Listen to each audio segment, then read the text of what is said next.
안녕하세요. 동물의 세계입니다. 우리 인간 세상에도 유독 튀는 특출날 사람들이 있듯이 동물의 세계에서도 마찬가지입니다. 일반적인 호랑이 외에 온몸에 털이 하얀 백호나 백사자 등은 그 신비로운 외모로 우리의 넋을 빼놓는데요. 그런데 하얀색이 아닌 검은색의 호랑이라면 어떠신가요? 실제로 얼마 전 온몸에 새까만 털로 뒤덮여 무척 강렬한 인상을 주는 흑호, 검은 호랑이가 카메라에 잡혔습니다. 이들은 실제 존재하는 별도의 한 종류일까요? 아니면 돌연변이이거나 단순한 개체상의 차이일 뿐인 걸까요? 백호와는 또 다른 의미로 신비로운 느낌을 주는 흑호들은 어디 가면 볼 수 있는 걸까요?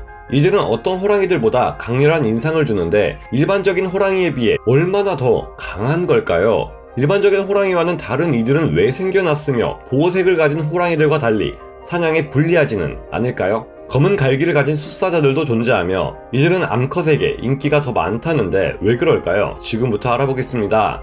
검은 호랑이 흑호의 정체.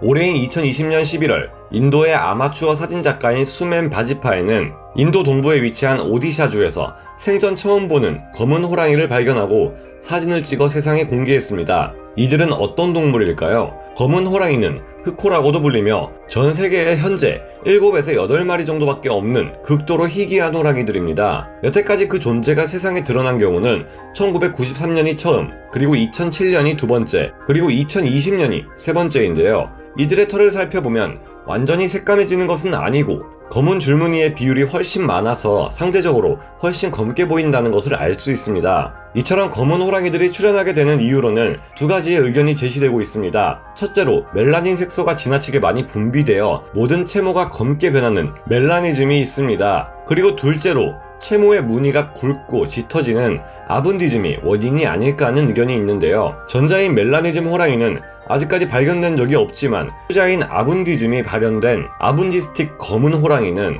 실제로 존재하고 있습니다. 백호가 털이 하얗게 변하는 백변증으로 인해 생겨난다면 흑호는 털이 시꺼멓게 변한다는 아븐디즘으로 인해 생겨나는 것이죠. 실존하는 아븐디스틱 흑호는 벵골 호랑이의 변종으로 아직 벵골 호랑이에게서만 이 현상이 보고되고 있는데요. 즉 흑호는 호랑이의 아종 중 하나로 인정받은 별개의 종이 아니라 벵골 호랑이의 유전적 변이 때문에 나타난 일종의 돌연변이인 셈입니다. 검은 호랑이가 겪게 되는 심각한 문제점들. 검은 호랑이들은 일반적인 벵골 호랑이들보다 몸집이 작고 그 덕분인지 사람 눈에 잘 띄지 않을 정도로 행동이 민첩하다고 합니다. 이들이 생겨난 이유로 학자들은 인간들의 인위적인 유전자 개입을 지적하는데요. 온몸의 털이 새하얀 백호는 그 희귀한 모습이 높은 가치로 받아들여져 많은 사람들이 보기를 원하고 있습니다. 그리고 이들을 이용해 돈벌이를 하기 위해 사람들은 백호를 인위적으로 만들어내는 안타까운 현상이 발생하고 있는데요. 아븐디즘이 발현되어 발생하는 검은 호랑이 흑호 또한 백호를 생산하기 위한 인위적인 유전자 조작으로 인해 영향을 받아 생겨나는 것으로 추정되고 있습니다. 아븐디즘은 열성으로 유전되기 때문에 정상적인 호랑이나 백호가 이 유전자를 보유하고 있더라도 발현되지 않는 경우가 많다는데요. 하지만 인위적인 유전자 조작 과정을 많이 거친 백호 부부들 사이에서 흑호가 종종 태어나는 이유는 열성 유전자끼리 만날 확률이 더 커지기 때문이라고 합니다. 그 외에 야생에서 흑호들이 발생하는 이유는 해당 지역의 호랑이들의 개체 수가 너무 줄어들어서 이루어져선 안 될 금단의 사랑이 이루어지는 탓이라고 하는데요. 햇빛에 약하다든가 바로 앞에 있는 것을 잘 보지 못한다든가 하는 문제점이 있는 만큼 검은 호랑이들 또한 마찬가지 문제가 생기지 않을까 조심스레 예상해보게 되는데요. 눈에 잘 띄는 백호들보다는 낫겠지만 아무래도 흑호들은 일반적인 호랑이들과 무늬가 달라서 그들은 자신들만의 새로운 사냥 방식과 생존 법칙을 스스로 만들어 나가야 할 것으로 보입니다.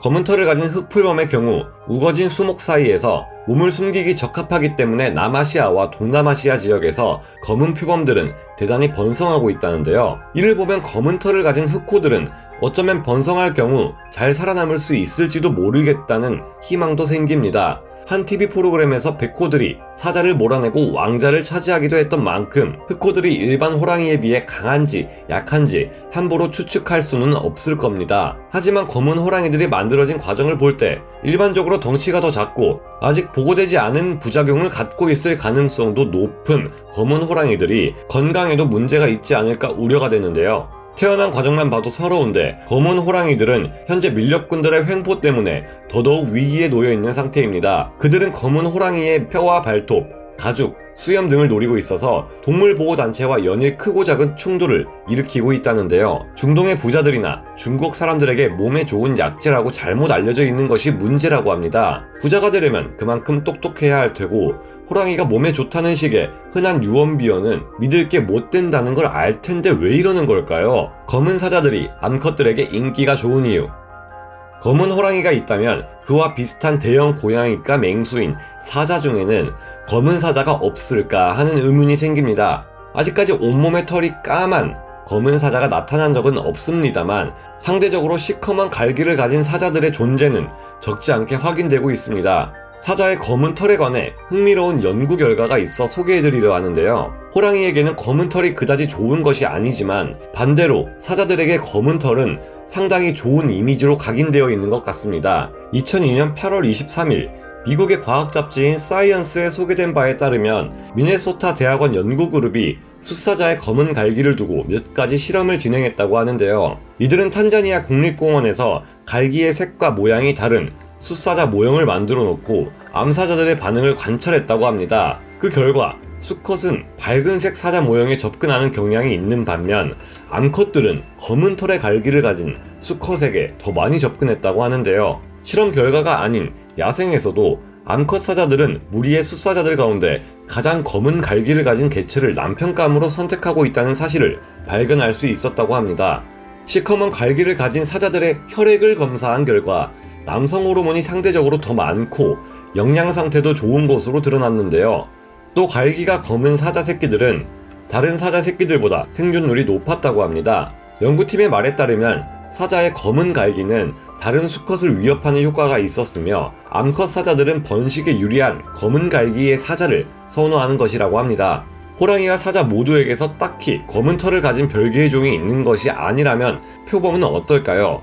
이들은 상대적으로 검은 털을 가진 개체가 많아서 블랙팬서라는 슈퍼히어로의 모티브가 되기도 했는데요. 흑표범과 흑제규어는 멜라닌 색소 과다증인 멜라니즘에 의해 태어난 독특한 경우라고 합니다. 검은 사자와 달리 한 배에서 난 새끼들 중 일반 표범 여러 마리에 흑표범 한 마리 이런 식으로 태어나는 경우가 종종 있다고 합니다. 따지고 보니 가장 불쌍한 것은 검은 털을 가진 흑호들인 것 같은데요. 애초에 검은 호랑이란 원래 존재하지 않는 것이니 이들이 모두 사라진다 해도 멸종이라 부르기는 애매할 겁니다. 어느 TV 프로그램에서도 한국 혼혈인들이 겪는 차별에 대한 스트레스가 방영된 것을 본 것처럼 어쩌면 동물들도 같은 스트레스를 겪고 있는 게 아닌가 싶네요. 본의 아니게 검은 털을 가지고 태어나 많은 관심을 받게 된 그들이 더 이상 불행을 겪지 않고 다른 일반적인 호랑이들처럼 평화롭고 안정적인 삶을 살 수 있기를 바라며 오늘 동물의 세계 여기서 마치겠습니다. 감사합니다.